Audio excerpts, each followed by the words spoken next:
நடப்பதற்கு சாத்தியமே இல்லாத மாகாண சபை தேர்தல் தொடர்பில் சுமந்திரனிடம் கேள்வி கேட்ட போதே சுமந்திரன் தானே முதலமைச்சர் வேட்பாளராக போட்டியிடப் போவதாக பதிலடி கொடுத்துள்ளார் என இலங்கை தமிழரசுக் கட்சியின் பதில் தலைவரும் வடமாகாண அவைத்தலைவருமான சி.வி.கே. சிவஞானம் தெரிவித்துள்ளார்.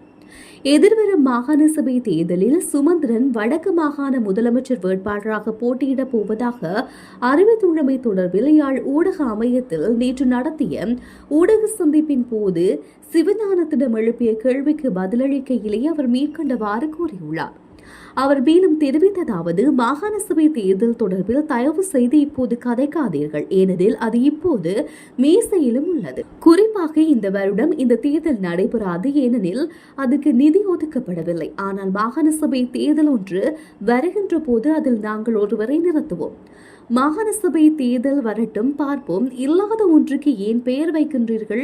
யாரை ஏமாற்றுகின்றீர்கள்? உண்மையில் மாகாண சபை தேர்தல் என்பது நடக்க வேண்டியதுதான். ஆனால் அது நடைபெறுவதற்கான சாத்தியக்கூறுகள் இல்லாத நிலையில் கூட ஒற்றுமையை குலைக்கும் சதிவேலைகள் தற்போது முன்னெடுக்கப்படுகின்றன.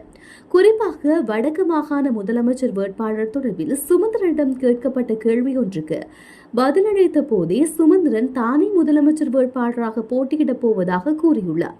எனினும் நடப்பதற்கு சாத்தியமே இல்லாத மாகாண சபை தேர்தல் தொடர்பில் சுமந்திரனிடம் கேள்வி கேட்கப்பட்ட போதே சுமந்திரன் பதிலடி கொடுத்துள்ளார்.